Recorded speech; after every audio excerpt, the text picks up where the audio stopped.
علی رسولہ الکریم اما بعد۔ پارہ نمبر 6 سورۃ المائدہ آیت نمبر 67۔ اعوذ باللہ من الشیطان الرجیم بسم اللہ الرحمن الرحیم۔ یا ایہا الرسول بلغ ما انزل الیک من ربک وَإِن لَّمْ تَفْعَلْ فَمَا بَلَّغْتَ رِسَالَتَهُ وَاللَّهُ يَعْصِمُكَ مِنَ النَّاسِ إِنَّ اللَّهَ لَا يَهْدِي الْقَوْمَ الْكَافِرِينَ۔ صدق اللہ العظیم۔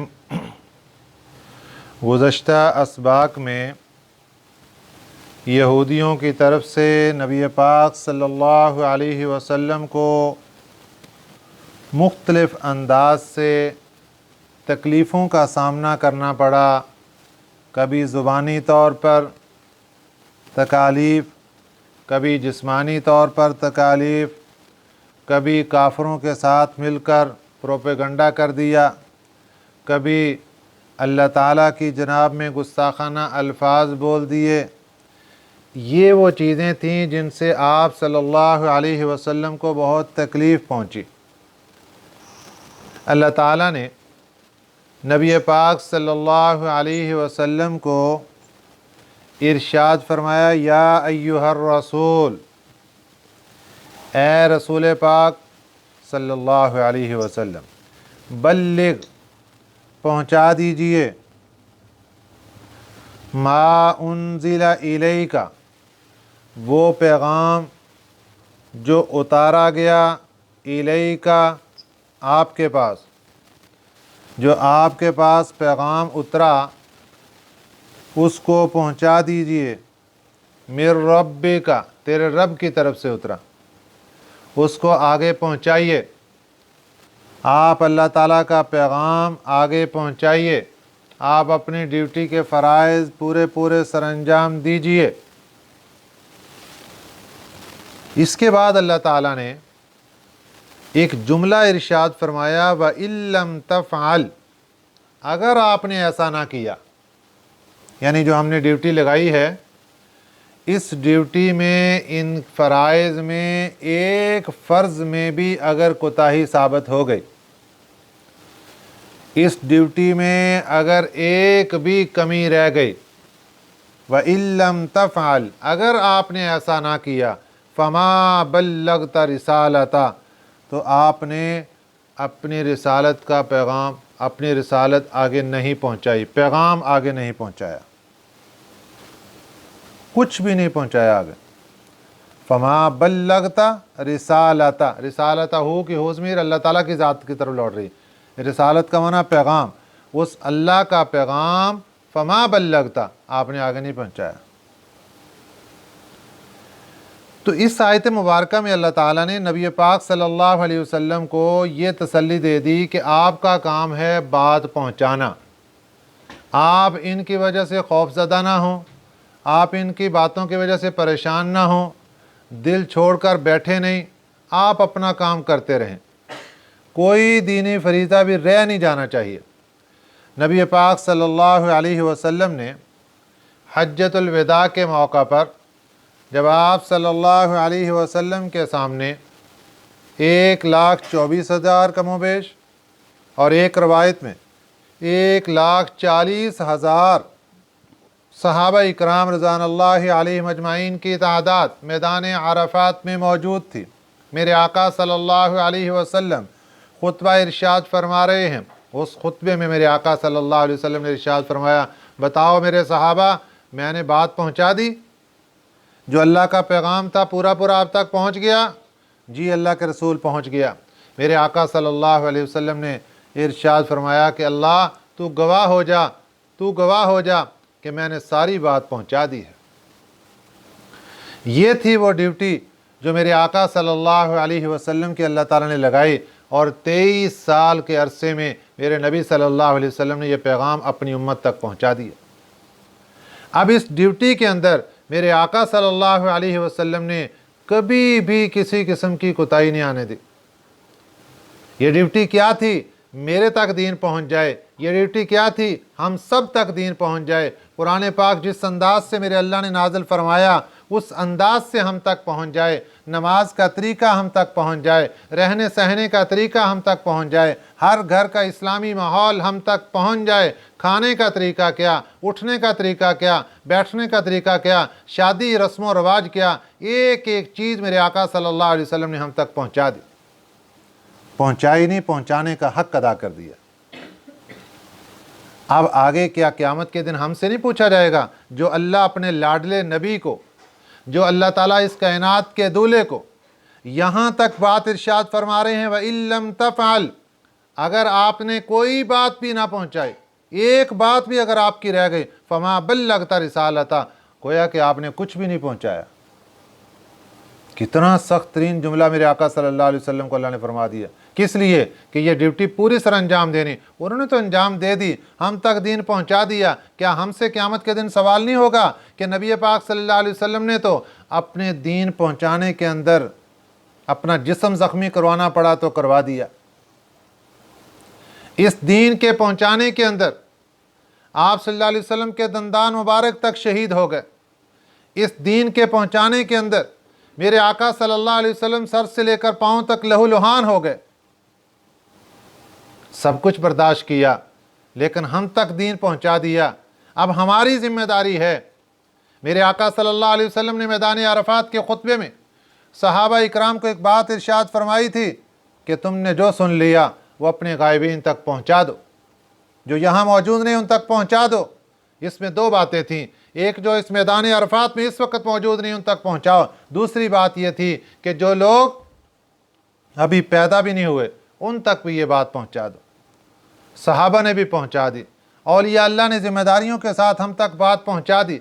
अब हमारी ड्यूटी है, हम अल्लाह के नबी सल्लल्लाहु अलैहि वसल्लम का ये पहुंचाया हुआ दीन, इसको आगे पहुंचाएं।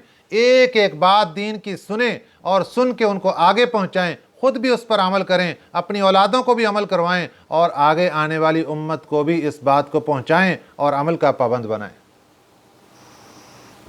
इसके बाद अल्लाह ने फरमाया वल्लाहु यासिमुका मिनन नास, अल्लाह बचा लेगा आपको लोगों से। यहूदी ये किसी सूरत भी बर्दाश्त नहीं करते थे कि नबी पाक सल्लल्लाहु अलैहि वसल्लम का लाया हुआ दीन आगे पहुंचे। दुश्मन थे और इस दुश्मनी के अंदर कोई कसर नहीं उठा रखी थी। उन्होंने हर तरह के रास्ते रोकते, कुफार का साथ देते, जंगों में मदद करते, खुफिया तदबीरें करते, सब कुछ करते। जब नबी पाक सल्लल्लाहु अलैहि वसल्लम की ज़ात अक़दस को ख़तरा लाहिक हुआ तो एक दिन मेरे नबी सल्लल्लाहु अलैहि वसल्लम ने इरशाद फरमाया, कौन है जो सिक्योरिटी के तौर पर अपनी खिदमात सर अंजाम दे? यानी आज के ज़माने में ले लो बॉडीगार्ड। एक सहाबी हैं हज़रत साद बिन अबी वक़ास रज़ी अल्लाह ताला अन्हु, असलहा से लेस थे, फ़ौरन उठ के सामने आ गए, हुजूर मैं आपका बॉडीगार्ड। एक सहाबी हज़रत हुज़ैफ़ा रज़ी अल्लाह ताला अन्हु हाज़िर हो गया, हुजूर मैं आपका बॉडीगार्ड। पहरा देते रहे। आप सल्लल्लाहु अलैहि वसल्लम घर में होते, ये घर के बाहर पहरा देते थे, ये चौकीदारी करते थे। जब कुरान पाक की ये आयत मुबारक नाज़िल हुई, वल्लाहु यासिमुका मिनन्नास, अल्लाह की ज़ात आपको बचा लेगी, मिनन्नासी लोगों से। मेरे आका सल्लल्लाहु अलैहि वसल्लम घर से बाहर तशरीफ़ लाए। हज़रत साद बिन अबी वक़ास रज़ी अल्लाह ताला अन्हु पहरे पर खड़े हुए और दूसरे हज़रात जितने भी पहरे पर थे, मेरे आका सल्लल्लाहु अलैहि वसल्लम ने सबको इरशाद फरमा दिया, आज से किसी पहरेदार की ज़रूरत नहीं, अल्लाह ने मेरी हिफाजत का खुद ज़िम्मा ले लिया है। जाओ चले जाओ, सब सारे पहरेदार भेज दिए, अल्लाह ने हिफाजत का ज़िम्मा ले लिया। इन्नल्लाह ला यहदिल कौमल काफिरीन, अल्लाह हदायत नहीं देता काफिर कौम को। जब तक कौम कुफर पर है अल्लाह उसके लिए हदायत के रास्ते नहीं खोलता। यहाँ पर एक छोटा सा सवाल पैदा होता है कि जब अल्लाह ताला ने हिफाजत का ज़िम्मा ले लिया था, तो फिर मेरे नबी सल्लल्लाहु अलैहि वसल्लम को तकालीफ क्यों आई? मैदान जिहाद में ज़ख्मी कैसे हो गए? अल्लाह ताला ने जान की हिफाजत की ज़िम्मेदारी ली थी। दुनियावी तकालीफ ये अम्बिया अलैहिस्सलातु वस्सलाम पर भी आती हैं, अल्लाह के नेक बंदों पर भी आती हैं। जितना अल्लाह के कोई ज़्यादा करीब होगा उस पर दुनियावी तकालीफ उतनी ज़्यादा आती हैं, इसलिए इससे किसी किस्म का कोई शुबा नहीं है। इसके बाद अल्लाह ताला ने इरशाद फरमाया, कुल या अहलल किताब लस्तुम किताब में यहूदी थे, अहले किताब में नसरानी थे। अल्लाह ताला ने इनको खिताब करके फरमाया कि तुम किसी मज़हब पर, किसी दीन पर नहीं हो, तुम्हारे आमाल की कोई वैल्यू नहीं है।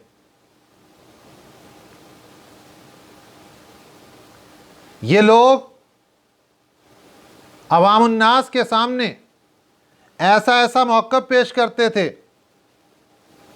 कि वक़ालू लन यदखुलल जन्नत इल्ला मन कान हुदन औ नसारा, कि जन्नत में या तो यहूदी जाएंगे, नसरानी कहते जन्नत में हम जाएंगे।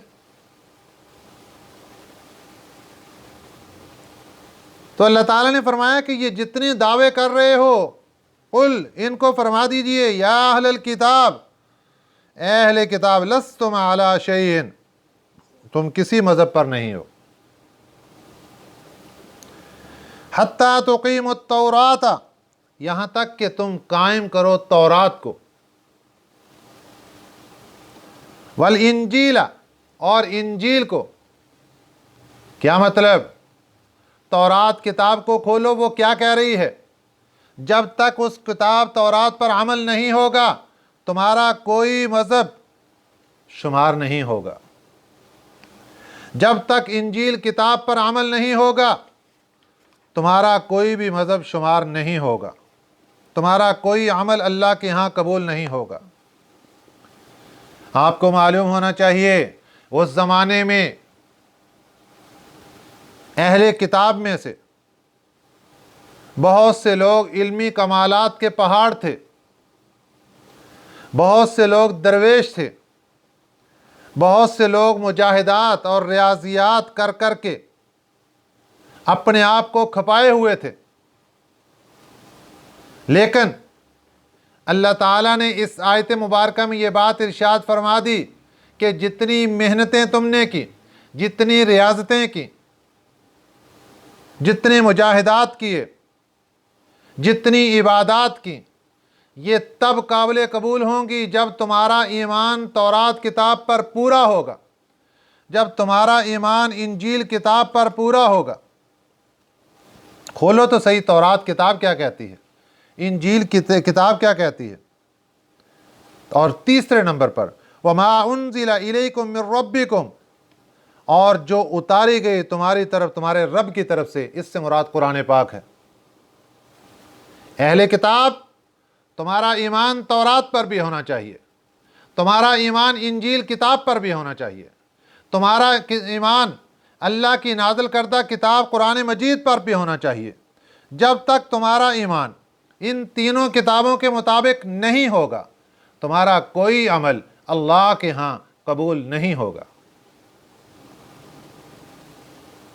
ये अल्लाह ताला ने फैसला कुन बात इरशाद फरमा दी। अगर कोई यहूदी तौरात किताब को सीने से लगा के उसके ऊपर अमल नहीं करता, तौरात किताब की बात नहीं मानता, अल्लाह ने फरमाया लस्तुम अला शैइन, तुम्हारा कोई मज़हब, कोई अमल अल्लाह के यहाँ काबिल कबूल नहीं, कुछ नहीं हो। इंजील वाले, इंजील पर ईमान तब मोतबर होगा जब तीनों किताबों पर ईमान होगा।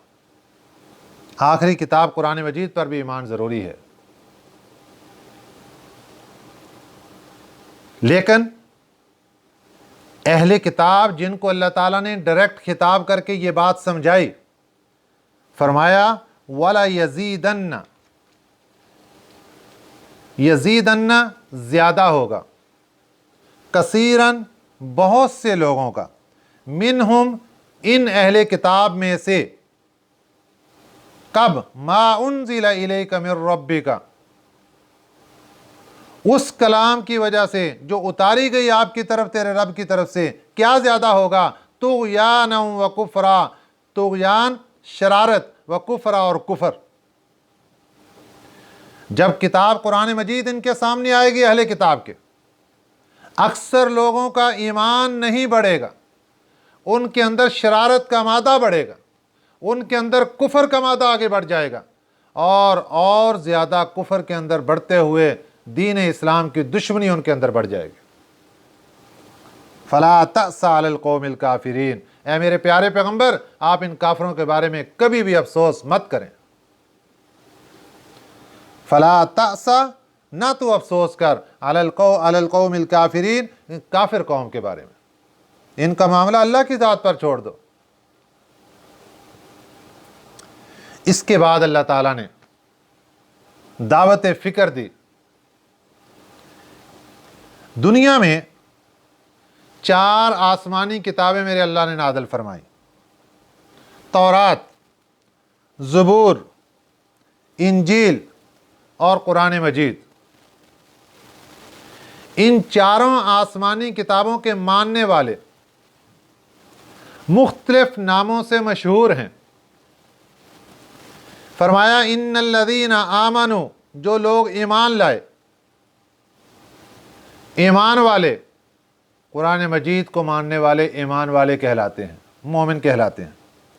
والذین ہادوا، وہ لوگ جو یہودی ہیں، یہ دوسری فرقہ آ گیا، یہودی۔ یہودیوں کو یہودی کہنے کی ایک وجہ یہ تھی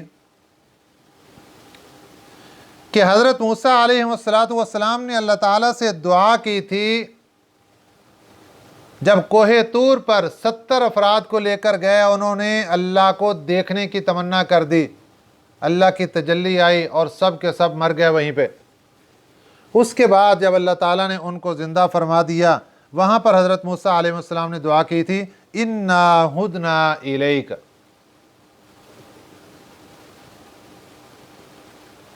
تو اللہ تعالیٰ نے اپنی رحمت فرمائی اور ان سب کو دوبارہ زندگی عطا فرما دی۔ وہاں ہدنا کے لفظ سے اس فرقے نے اپنا نام یہودی رکھا تھا۔ دوسری روایت یہ ہے کہ حضرت یعقوب علیہ السلام کے 12 بیٹے، ان میں بڑے بیٹے کا نام یہودا تھا،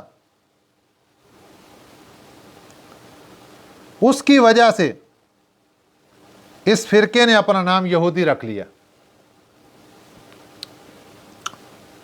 ان الذین آمنوا، جو لوگ مسلمان ہوئے، ایمان والے ہوئے، والذین ہادوا، وہ لوگ جو یہودی ہوئے، والصابئون، اور سابی فرقہ، یہ تیسرے نمبر پر فرقہ ہے سابی۔ یہ کون لوگ ہیں؟ ایک روایت یہ ہے کہ یہ ستارہ پرست لوگ ہیں، ستاروں کی پوجا کرنے والے۔ ان کا زمانہ حضرت ابراہیم علیہ السلام سے پہلے کا ہے۔ یہ شرک کے اندر مبتلا تھے۔ جب حضرت ابراہیم علیہ السلام تشریف لائے تو آپ نے پھر شرک کی جڑیں اکھاڑ کر پھینکی۔ ایک دوسری روایت یہ ہے کہ یہ فرقہ اللہ تعالیٰ کی نازل کردہ کتاب زبور کے پیروکار ہیں۔ جو اللہ تعالیٰ نے کتاب حضرت داؤد علیہ السلام پر نازل فرمائی تھی، زبور کتاب، یہ اس کے پیروکار ہیں سابی لوگ۔ اور ان کے نظریات کیا ہیں؟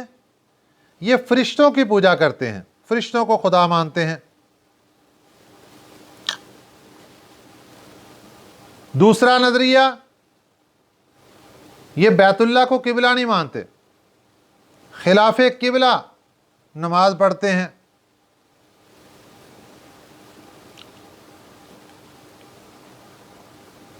اور زبور کتاب کی یہ تلاوت کرتے ہیں۔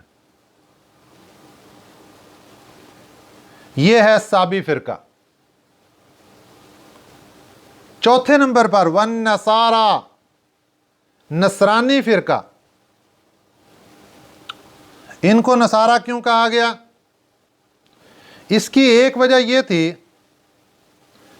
کہ حضرت عیسیٰ علیہ السلام نے جب اپنے حواریوں سے، اپنے صحابہ سے یہ فرمایا تھا من انصاری اللہ، کون میرا مددگار ہوگا اللہ سے، قال الحواریون نحن انصار اللہ، تو اس لفظ انصار سے ان کا نام بن گیا نصارہ۔ دوسری وجہ، حضرت عیسیٰ علیہ السلام جس بستی میں رہتے تھے اس بستی کا نام تھا ناصرہ، اس بستی کی طرف نسبت کرتے ہوئے اس گروہ نے اپنا نام نصارہ رکھ دیا۔ جس طرح لاہور کے اندر رہنے والا لاہوری بن گیا، ملتان کا ملتانی بن گیا، فیصل آباد والا فیصل آبادی بن گیا، تو اسی طرح ناصرہ یہ اس بستی کا نام تھا، اس کی طرف نسبت کر کے انہوں نے اپنا نام نصارہ رکھ دیا۔ اب یہ چار جماعتیں اللہ تعالیٰ نے اس آیت میں بیان فرما دی۔ سب سے پہلے نمبر پہ ایمان والے، ان الذین آمنوا، دوسرے نمبر پر والذین ہادو، وہ لوگ جو یہودی ہوئے، تیسرے نمبر پر والسابئون، وہ لوگ جو سابی، فرقہ سابی، والنصارى، اور وہ لوگ جو نصرانی ہوئے۔ چاروں فرقے سن لیں اللہ کا اعلان، من آمن باللہ والیوم الآخر، چاروں فرقوں میں یہ بات پکی اللہ نے سنا دی، نجات کا اعلان کرنا اور نجات ملنا، اللہ کا قرب حاصل ہونا، کامیابی کا دار و مدار ہونا۔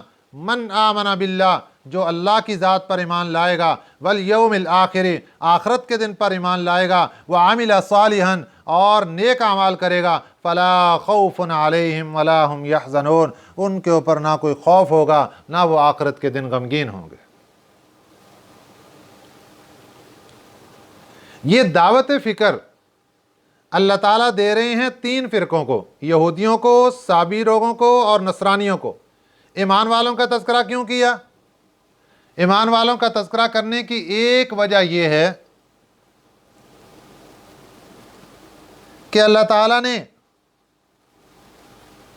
دوسرے لوگوں کے ساتھ ان کو بھی ملا دیا کہ چاہے ایمان والا ہے صرف نام کا، چاہے دوسرے نمبر پہ یہودی ہے، نصرانی ہے، سابی ہے، سارے سن لو، جب تک اللہ کی ذات پر ایمان کامل نہیں ہوگا، آخرت کے دن پر ایمان نہیں ہوگا، اعمال صالحہ نہیں ہوں گے، فلا خوف علیہم ولا هم یحزنون، تمہیں آخرت کے خوف اور غم سے کوئی نہیں بچا سکتا۔ جب تمہارا ایمان ہوگا تو پھر خوشخبری سن لو، آخرت کے دن تمہیں کوئی خوف، کوئی غم نہیں ہوگا۔ دوسری وجہ، ایمان والوں کا تذکرہ اس لیے کر دیا کہ نام کے مسلمان نہیں، کام کے مسلمان کامیاب ہوں گے۔ ایک نام کے مسلمان ہیں، کام مسلمانوں والے نہیں، کام شرکیہ، بت پرستوں والے کام، مشرکین والے کام، رسم و رواج دیکھیں تو ہندوؤں والے کام، نیکی کے اعمال کوئی بھی نہیں۔ اللہ ان کو بھی، ایمان والوں کو بھی، انہی لوگوں کے ساتھ دعوت فکر دے رہے ہیں کہ دیکھو، جب تک اللہ کی ذات پر ایمان نہیں ہوگا اس وقت تک تمہارا عمل کیسے قبول ہوگا۔ اللہ کی ذات پر ایمان، ایمان بالرسول بھی اس میں داخل ہو گیا۔ رسول پاک صلی اللہ علیہ وسلم پر ایمان بھی اسی کے اندر داخل ہو گیا۔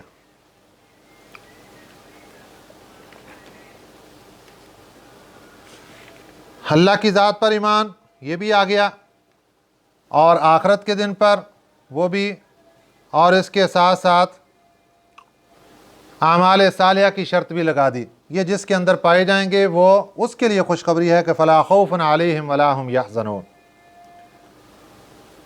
نبی پاک صلی اللہ علیہ وسلم نے ہم تک جو احکام پہنچائے یہ تین قسم کے ہیں۔